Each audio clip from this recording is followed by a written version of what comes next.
And she said to me, Charles, you know what? You're not going to make it in varsity. You're not the academic type. You don't have the aptitude. You don't have the talent.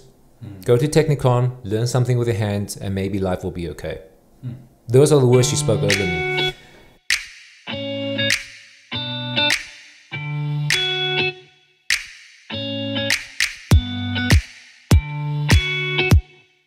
G'day podcast tribe, Gerald Hubert here on the Unlock Your Growth podcast. This is the podcast that helps you to unlock your growth and to become the person that you have been made to be. Now today with me, for those of you who are watching, you can see that we have a very special guest in the studio. Today I'm going to introduce my co-host secondly. I'm sorry, Chris. But today in the studio with us, we have Charles Hsuan, and he is currently the owner and founder of Flying Kite. And he's going to be telling us today about his life story and how his story can help you to grow in your life and also to take leaps in your decisions to pursue your dreams and to pursue that business that you've been thinking about and to get out of your comfort zone and to know that even when you are in a difficult place, there is always hope to move forward.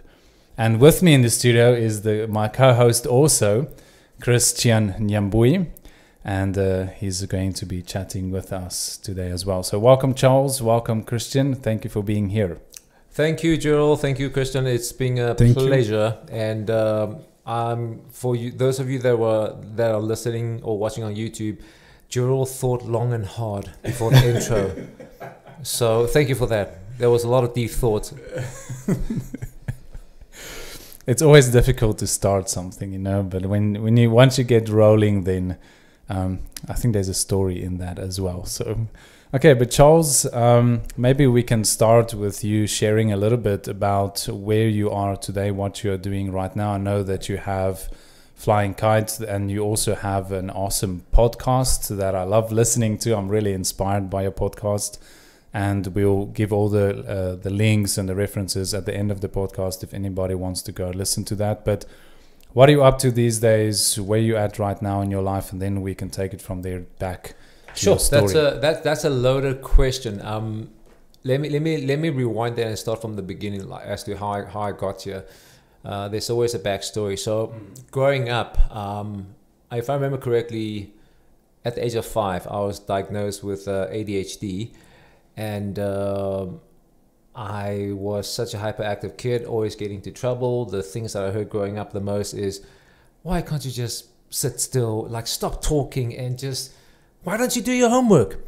And I would do things impulsively without thinking about why. And I remember I got into trouble plenty times. And by the way, I'm sure this is a record. I got suspended by 3 nursery schools. 3. They just like, pick up Mrs. Hsuan, please pick up your son. We can't handle him anymore. Like, I'm not making this up. Yeah, exactly. And this carried throughout school. I did not have a lot of self-confidence. I started emotional eating when I finished school. So right now I'm a 32 waist. In matric I was a size 40. Wow. I was eating and slop chips, Coke. I didn't know at the time. Even though I was playing sports, I was emotionally eating until my wife pointed it out. And I remember, and sadly, that there was a lady. I'm not going to mention her name. She was a career guidance counselor, and this was the quote unquote Christian lady. She was the one playing the guitar, singing the hymns, doing classes. And she said to me, Charles, you know what? You're not going to make it in varsity. You're not the academic type. You don't have the aptitude. You don't have the talent. Go to Technicon, learn something with your hands, and maybe life will be okay. Those are the words she spoke over me. My Asian parents, being Asian, will be like, no, you will go to varsity because education. You will. No, I refuse to believe it. And I'm very grateful for my parents that I never gave up. So I was your typical bad Asian, not good at maths or anything.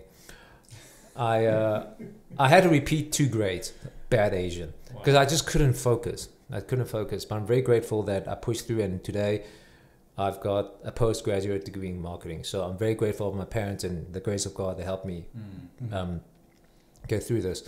But as to how I started on this whole journey about being a story selling coach, I'll never forget when I was in varsity, true story, third year, I had to write a lot of exams. One of them was commercial law.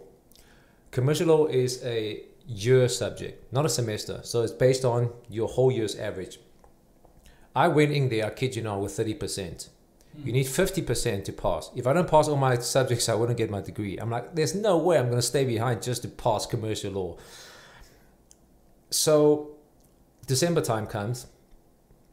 I got, I think 48 or 47. So I think I got 60 something. So I did it right. But then there's the rewrite, which I didn't want to do. All my friends are like already on holiday. Yeah, we're finished varsity. And I'm like, oh my gosh, I have to do a rewrite. Oh no. I walked into the lecturer's office, and I remember back in the day. So for those of you that are younger, you probably don't remember this. Flight Center, they used to have the ticket in a grey envelope. Okay. And I saw that envelope. So I said to her, hey, ma'am, I noticed that you have a ticket book. You must be excited. She's like, yes, I can't wait, you know. Like, we've been planning this for a long time, and now I have to mark papers. And I'm like, ding, ding, ding. So I said to her, ma'am, you know what? It's December. It's a time of giving, number one. Number two, you just told me you don't want to stay here and mark another paper. What do you say? She let me pass. Wow. I got out of there before she changed her mind. I kid you not. And that was when I realized the power of words, which lead me where I am today. It's the power of words and how important it is to... So if you think about back then, somebody that was interviewing me, her name is Petra from Australia. She mentioned this to me, that subconsciously I knew the importance of making it about them. I made it about them, not about what I want. I made it about what the lecturer wants. I put her first. Like, you told me you want to get out of here. I didn't say, ma'am, let me pass. I really need to pass. I didn't make it about me. I made it about her. That's when a light bulb went off. Like, there's power in words, and slowly got involved. And I graduated with a degree in finance, which I freaking hated it. I worked for the bank for like 5-7 years, wearing a shirt and tie. Not me. And I resigned without having another job. My parents were furious. I was unemployed for like 2 months. And the first week is great. You phone your friends, hey Gerald, hey Christian, let's go for movies, let's go to hit the mall. Yeah, after a week, people have to work. And I'm like, what now? So I got into selling at an insurance company, Auxanō, and that's when I realized I'm pretty good at it. It came pretty naturally. So, and fast forward a few years, I learned I paid my 10,000 hours working in advertising. So I did some numbers before I came here. My previous CEO, he said you need to have at least 10 to 12 meetings per week because it's all a numbers game. So I did a quick check. I was there for 4 years. It equates to over 1,000 meetings that I've had. Cold calling, meeting up with clients, sending proposal. So I've done a lot of reps. And that's when I started taking notes, because we received good training and I was the top performer 3 out of the 4 years there. So I was doing something right. So I started making notes as to what I was doing, and I started coaching people. And I realized, without anybody mentioning this to me, I was using stories to sell. That's when I created a framework and I created a program, because when I coach my colleagues, I realized it's a transferable skill. Anybody can do it. So that's I don't know how long did it take for me to tell that story, but that's basically it in a summary. Wow, that's beautiful.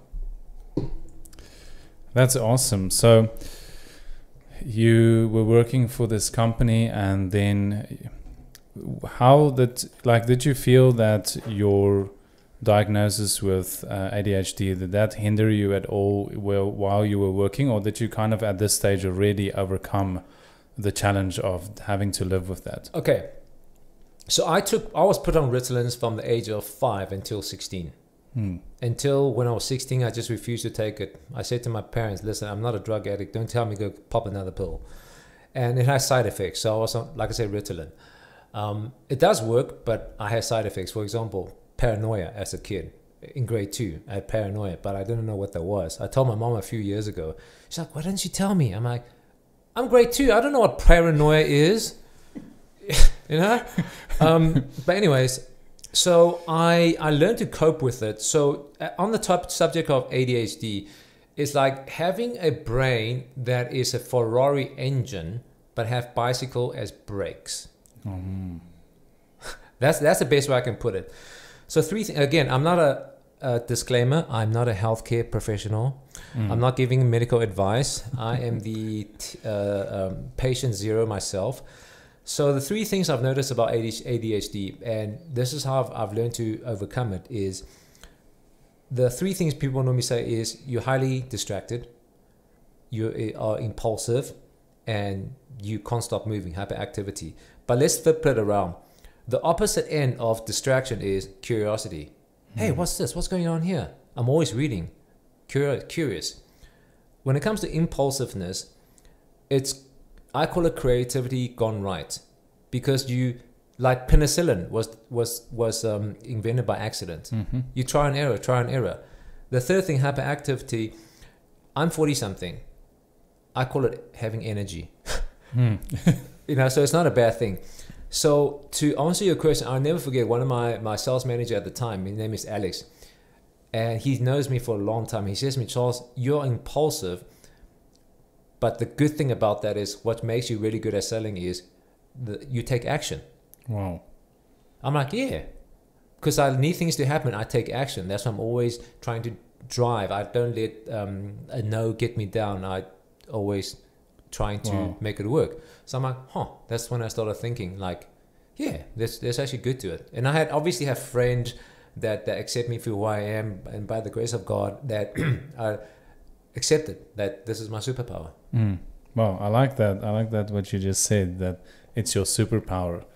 So you've actually taken something that's supposed to be a setback in your life, and you've looked at it at a different perspective, and it actually has enabled you to become who you are today.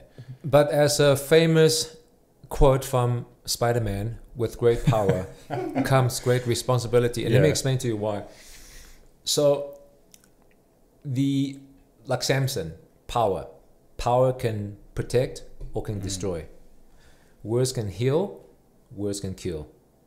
So it's that fine balance. That's why I say it's like having a Ferrari engine with bicycle brakes. I have put my foot in my mouth plenty of time by saying things without filtering. When I was a kid, people said to me, "You have no filter." So I've learned to manage that, to hold my tongue. Wow. So that's something that I have to actively work on. It didn't come by cause I have friends that's very honest with me. They will like say to do that was not cool. They'll be like, okay. Wow. So feedback. Yeah, feedback. Absolutely. And you have to have your big boy pants on, because they're being honest with you. They're doing it out of love. Oh, thank you so much. I would like to go back to the actual work that we're doing, the story selling. There's always a little bit confusion in the market or in the public, like the storytelling and story selling. Can you tell us what is really the difference between the two? Because question, that's a great question, and we were chatting a little bit off air. So let me use an example. This is one of my favorite examples, Ocean's 11. You guys have both seen it, and very entertaining. My question to the two of you is: did any of you wanted to go rob Monte Casino or Suncoast Casino after watching the movie? Yeah, well, okay, viewers, you can't hear, they're like, oh. But most of the time, people say no. And that's normally the point of an actual story, is for entertainment. Like watching Shrek, it's for entertainment. You laugh at a few jokes. You don't exactly go look for a swamp to look for ogre. Well, mind you, there are some people that might take it literally. So the story is for entertainment. Story selling is using story techniques to sell. So as an example, when I work with clients, what they said to me is that their sales cycle used to be a month. Now the sales cycles is 10 days by using those techniques. With every story, there's you'll never watch the movie the same way again. There's always a structure. It's a character that wants something, that overcomes something to get it. Character that wants something, overcomes a great uphill to get it. Every single story is like that. So I was telling Christian offline now, the classic the Karate Kid. The character, Daniel, he got beat up, and he wants something. He wants his pride back because he was just chatting to a girl, and then the guy came and go, "Pa pa pa, Cobra Kai," and then Miyagi comes and help him to overcome that, and then he becomes the champion. As a character wants something to overcome to get it. So that's the basic story arc, and we use the same thing. What I always tell people is, and I see this a lot as a mistake, you're not the hero, meaning that your company, your product is not the hero. Your client is the hero. So always think about what problem are you solving for them? What are their challenges? What is keeping them up at night? Because when you can do that, when you find out what that is, selling becomes a lot easier. Then I know what to sell. I don't have to pitch up and puke up. Hey, let me show you all the slides. Let me show you all the packages. Let me show you everything. And maybe you'll buy something. If I know what you're looking for, I know what to sell you. And that comes from asking questions.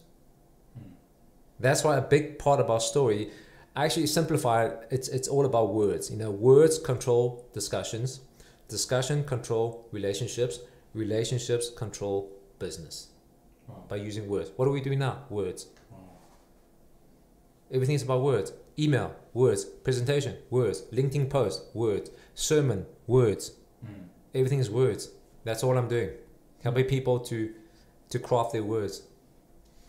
I think I have two follow-up questions with that one. I'm sorry if I stole your question here, but would you consider story selling being very closely related to copywriting? Copywriting will be part of it because it gives you, it plants a seed. There's good copywriting and bad copywriting. And it's different touch points. So I use this example that it's just the tip of the iceberg. This is what I call the buyer's pyramid. So let me ask you guys, when you guys woke up this morning, did any of you think about buying a brand new car today, like right after this? A new phone, No. new tires, new coffee mug, new tripod? The answer is no. But somebody's selling that. So what the buyer's pyramid tells you is at any given time, only 3% of the market are ready to buy right now. So what I tell people is don't feel discouraged if nobody's buying it right now, because only 3% of the market is buying right now. The rest of the 7%, they're thinking about it. So that's 10%. The 90%, they didn't even think about it. Some of them know they're absolutely not interested. Some of them will consider it. But the point is to get that 7% into that 3%, because 3 plus 7, that's 10%. You literally triple your sales to get the interested people to buying right now. Wow, that's some really good advice. When you and now I'm asking this question specifically because I'm enjoying what you're talking about story selling here and storytelling at the same time. I know you have a box on the table there and some papers which I'm curious about in a moment. Okay. I want to ask you one question before you get to that, and maybe that will be part of that. But when did you realize, like going from marketing and realizing that you have a way to understand the power of words to influence people? When did that become a story selling thing where you realized like, okay, I want to go from purely marketing to focusing on story selling? And was that one of the main reasons why you left your job in order to start the business? It's a combination of everything. When it really sank in is at my previous company. You guys might have heard of it, entrepreneur.com. I work for the South African branch, the Entrepreneur magazine, and at its heyday, it was the top-selling business publication. Because of that, I was always in contact with entrepreneurs. Doesn't matter if there's JSE listed, startups, franchising. So I have a lot of experience of interacting with them. And I started to pay attention, like, we all have the same laptop. We all have the same resource. We all get the same copy of magazine. So why is it that I'm able to sell more than everybody else? And I realized when I start looking back is when I present, it wasn't about the product. It was about them buying into it. So as an example, so let's say the two of you guys starting up the business after, let's say, a year or two, and you have some fun build up now for marketing, you will start looking for opportunities. So I'll start a conversation to questioning, always asking questions like, hey, like, tell me your backstory. What are you guys selling? Who are you trying to reach? And blah, blah, blah. So let's say, as an example, the two of you trying to reach also startups. And I'll ask you, what kind of startups? Oh, people that are living maybe urban area or cities or whatever the case may be. But because you definitely have to know your product. So what I used to do is when we get the magazine out, I'll spend that Saturday reading the magazine back to front, making my notes. So I'll make sure I know my products. So because I know my product, I'm able to place this in the story. So you mentioned that you want to reach startup. So we have a section in the magazine called startups. So let me tell you who we're featuring this month. And I'll share some of the funder story, starter story. Does that sound like somebody you want to reach? You see what I did? I made it about you. I find out what your problem is. Then I insert the product, but I can't do that before I know what the product is. Oh, sorry, before I know what your problem is. But I also need to know my products. Wow. I found out some of my colleagues never read the mag. I've noticed that, and they never gone to the website because I've been in meetings with them. There was a lady in franchising, and there was a article about franchise which I read, which I shared it with a client, and the lady that handles the franchise department, she said to me, "That's it." I'm like, "Yes. If you read the magazine, you would know." You know what the client said? The client said, "You should know your own product." Wow. Exactly. Ouch. Exactly. Ouch. So absolutely, you have to do your homework. But that's just as an example. If you put your customers first, it makes the buying a lot easier because I know what your problem is. So did you realize that you are not happy with working, for somebody else, and you wanted to venture into that specifically? Well, now that I left the company, I can talk about it freely. I had 4 amazing years. They taught me amazing things. Like one of the first things I remember is they made me feel really special. So they were the first company that on your birthday, every single person, 40 people in the company sign your birthday card with a short little message. I was like, wow. They give you a voucher. They give you a day off. They made me feel valued. And they trained us also very well. I met amazing people. But after 4 years, it was time. And plus, I felt at the time the CEO was micromanaging a teeny weeny little bit too much. And it was just a tipping point. But I started thinking about this back in 2015 already. Like, I believe I have enough skills to go on my own. I remember it was a Friday that I sent in the resignation letter. And I gave them 90 days notice instead of 1 month. And I knew this will work. Wow, I bet it will work. It was... I think I gave the resignation in September, so it's October, November. No, so 3 months notice will be November, December, January, and he accepted it. Because how I know my CEO works is, at the time, if you are valued, then he will give you lots of respect. If you don't perform, I've seen people pack up their stuff on the same day. So when I told him that, he actually called the whole company in to make the announcement. But I also, in a way, I did it for selfish reasons because December, January are low seasons. So I knew at least my salary is covered from December and January. That's when I left in January. Part of it for selfish reasons, part of it you have to be strategic. And that's when I left. January 2017. Wow. Yeah. Wow. So please share with us what's happening on the table. So for those of you watching on YouTube, there is in my hand there's a box, and so those of you that are listening, imagine there's a silver box with a bow.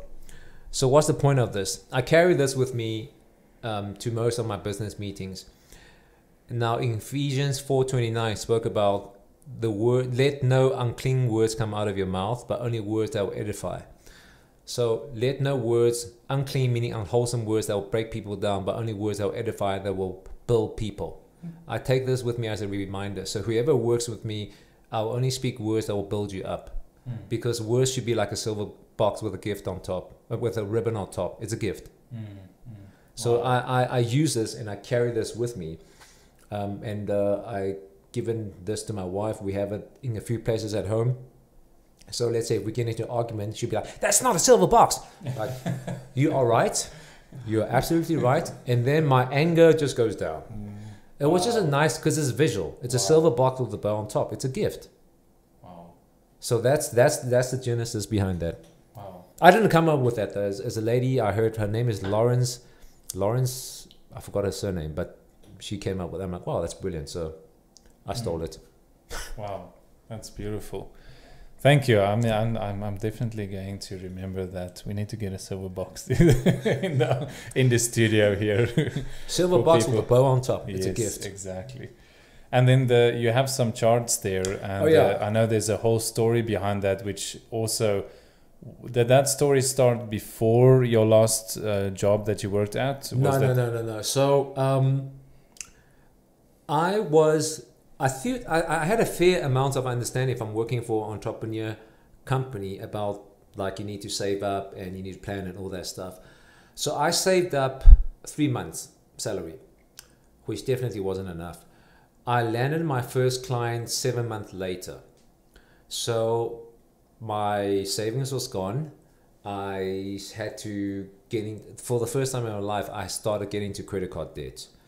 So I'm very good with my money in terms of I don't spend more than I earn. So I'm very grateful that I haven't been credit card debt until for that time. And it wasn't used to buy stuff. It was literally to pay for debit orders and food and fuel. Long story short, by the end of the year, I pretty much maxed out. I was over 100,000 Rand in credit card debt. Wow. Now, 100,000 Rand for some CEO might not be a big deal. People earn 100Ks per month. But for me, it was a big deal. And the amount of stress I was going through. December 2017, after paying off my debit orders, I had 950 Rand left.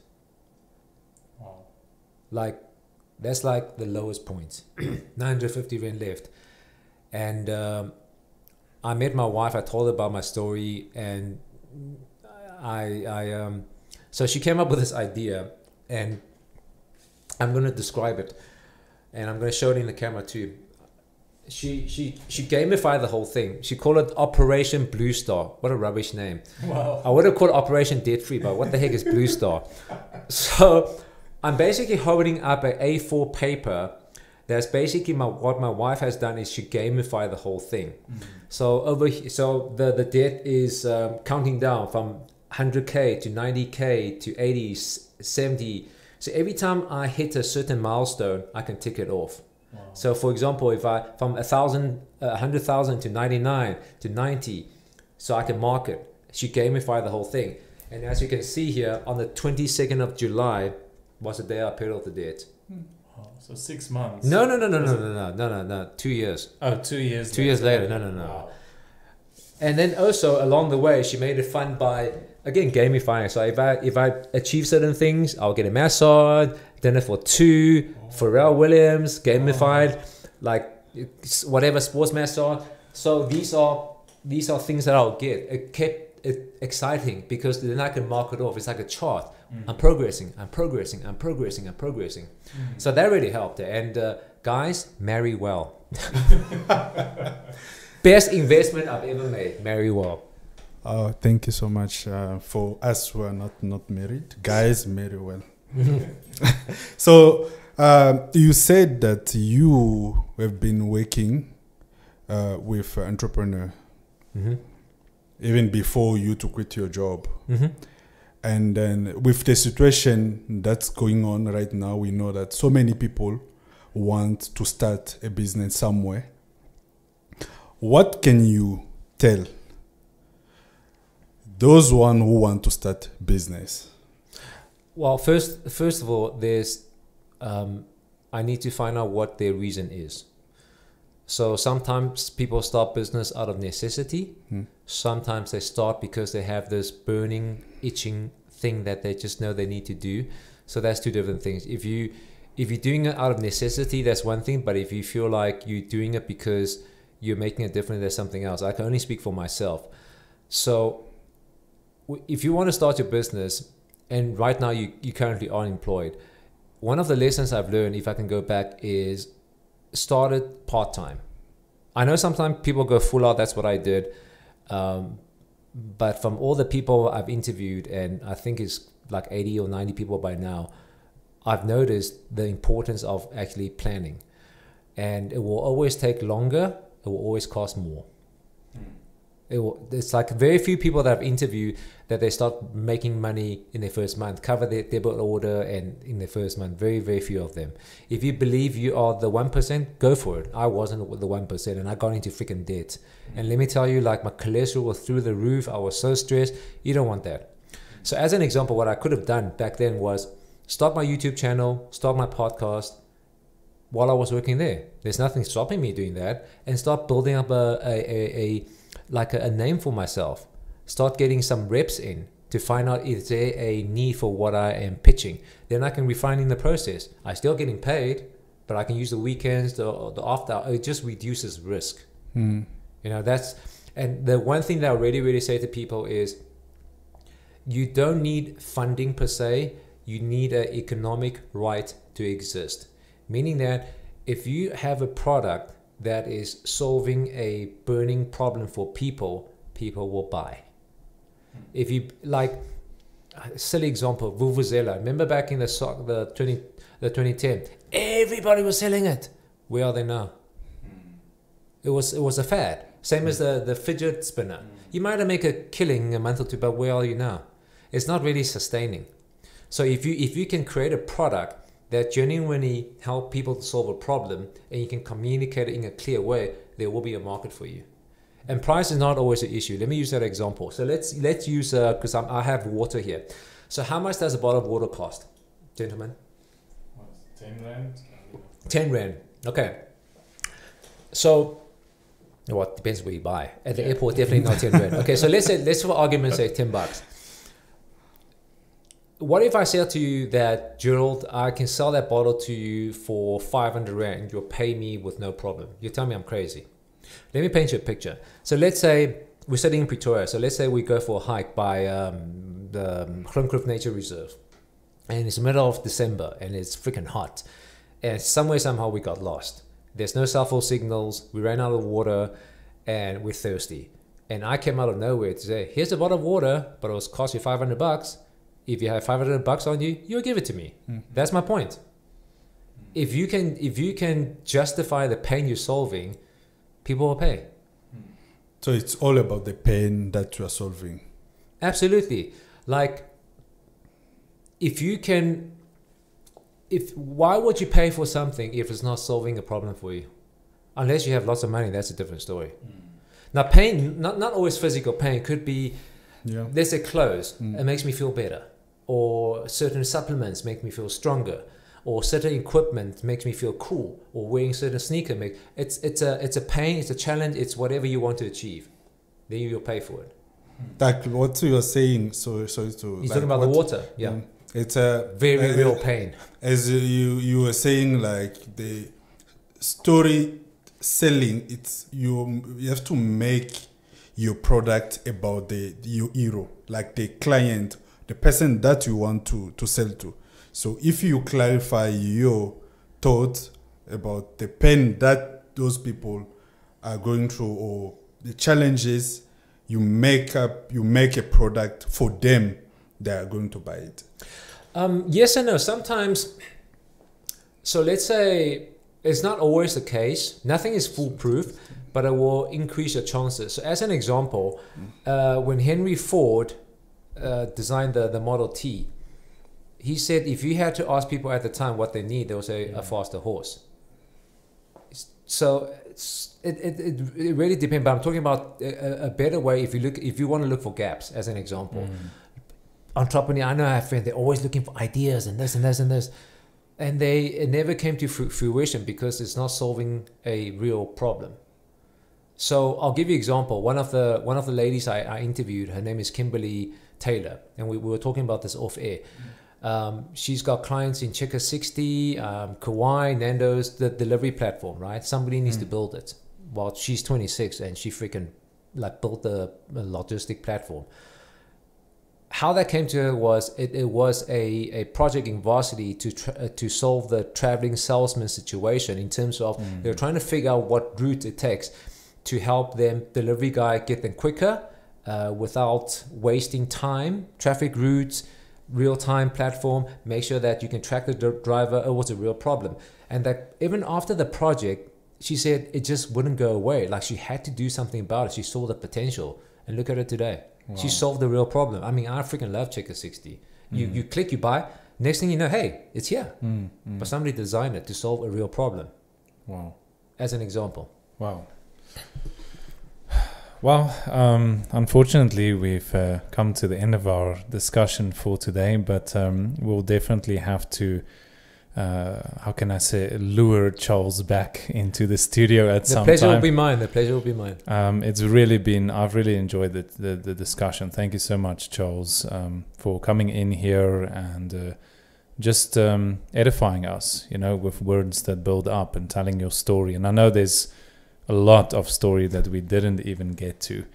But maybe we can just close with, where can the listeners or those that are watching the podcast, where can they get in contact with you or find out more about what you do, or maybe if they want to reach out to you? Thanks, Gerald. So you can go onto the website, flyingkite.co.za. On there, there's free resources, so you can go on there. I wrote 2 short ebooks for you to download. One of them is called Microscripts. So Microscripts is basically your elevator pitch, like how to do it in a way. So you're more than welcome to download that. I've got a YouTube channel. I've got a podcast called Candid Conversations. There's lots of things, but everything is stored at flyingkite.co.za. Sign up for the newsletters. And I want to say thank you for the 2 of you and listeners out there. This is a podcast that's about to take off, so share it with your friends. These 2 gents, they have a heart of gold. They're here to help people. So listen to it, share it, subscribe. But if you don't, your favorite bunny will die. And on that note, thank you so much for listening, everyone, today. Please make sure to join us again next week for our next discussion. But from my side, Gerald, thank you for listening. Have a wonderful day, and until next time.